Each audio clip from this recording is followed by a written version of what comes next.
આપણને બહુપદીના શૂન્યો શોધતા શીખી ગયા છે.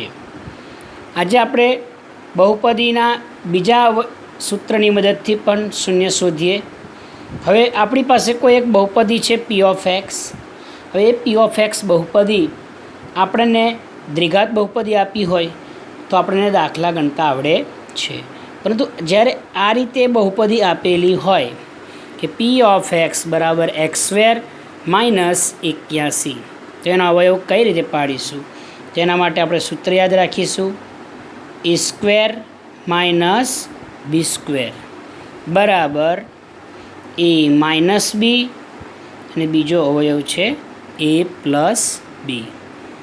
એને આધારે આપણે આ બહુપદીના અવયવ પાડીશું. એક્સનો વર્ગ 81 કોનો વર્ગ થાય? તો કે 9, 9નો વર્ગ. એના બરાબર આપણે શું લઈ લેવાનું? 0. તો અહીંયા બરાબર હોય તો આગળ તિથિનું ચિહ્ન આવે. હવે આપણે અહીંયા એની જગ્યા પર એક્સ છે અને બીની જગ્યા ઉપર 9 છે. તો આપણે એક અવયવ બનશે એક્સ ઓછા 9 અને બીજો એક અવયવ બનશે x plus 9 is equal to 0. હવે આપણે આ બંને અવયવોનો ગુણાકાર 0 છે, એટલે કોણ 0 છે આપણે જાણતા નથી. તો આપણે ધારીશું કે એક્સ માઇનસ 9 બરાબર 0 અને બીજો અવયવ લઈશું એક્સ વત્તા 9 બરાબર 0. તો અહીંયા આપણને એક શૂન્ય મળશે એક્સ બરાબર 9, અને અહીંયા આપણને બીજું શૂન્ય મળશે વત્તા 9 બાજુમાં જાય તો ઓછા 9. અહીંયા માઇનસ 9 બાજુમાં જાય એટલે વત્તા 9. તો કે અહીંયા આપણને બે શૂન્ય મળ્યા. શૂન્ય કયા કયા મળ્યા? તો કે એક શૂન્ય 9 છે અને એક શૂન્ય માઇનસ 9 છે.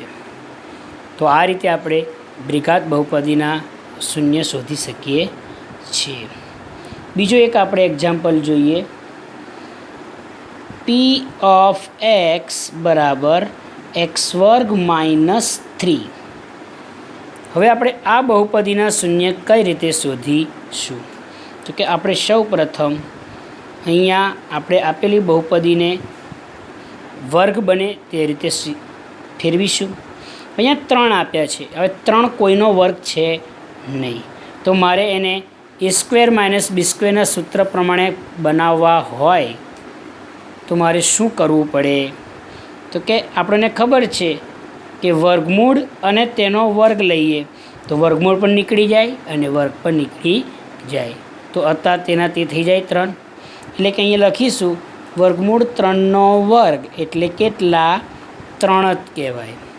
તો હવે મને કહો કે અહીંયા અવયવ બને કે ન બને? તો કે એક્સ માઇનસ વર્ગમૂળમાં 3 અને એક્સ પ્લસ વર્ગમૂળમાં 3. હવે એના બરાબર આપણે શું લઈ લઈએ? 0. અને તેથી એક્સ માઇનસ વર્ગમૂળ 3 બરાબર 0 અને બીજો અવયવ બનશે એક્સ પ્લસ વર્ગમૂળ 3 બરાબર 0. અને તેથી એક શૂન્ય બનશે, માઇનસ છે બાજુમાં જશે એટલે પ્લસ વર્ગમૂળ 3, અને અહીંયા પ્લસ વર્ગમૂળ 3 છે એ બાજુમાં જશે એટલે માઇનસ વર્ગમૂળમાં 3. એટલે કે બે શૂન્ય કયા કયા મળ્યા?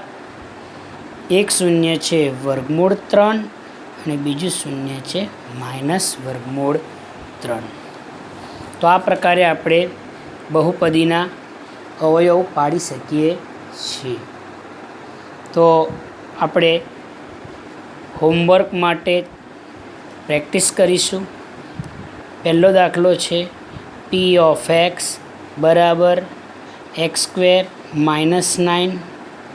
બીજો દાખલો છે પી ઓફ એક્સ બરાબર એમ લખીએ અહીંયા પી એમ બરાબર એમ સ્ક્વેર માઇનસ 81. ત્રીજો દાખલો લઈએ પી ઓફ એક્સ બરાબર એક્સ સ્ક્વેર માઇનસ 5.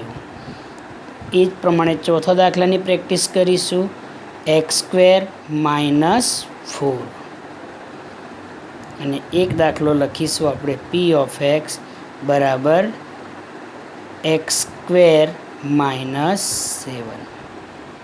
આ 5 દાખલાની અંદર આપણે શું કરવાનું છે? શૂન્યો શોધો. વિદ્યાર્થી મિત્રો, આ પ્રકારે આપણે આ 5 દાખલાની પ્રેક્ટિસ કરવાની છે. ફરીથી આપણે આપણા દાખલાને જોઈ લઈએ કે આ દાખલામાં અવયવ કઈ રીતે પાડવા તેના વિશે આપણે ચર્ચા કરી છે.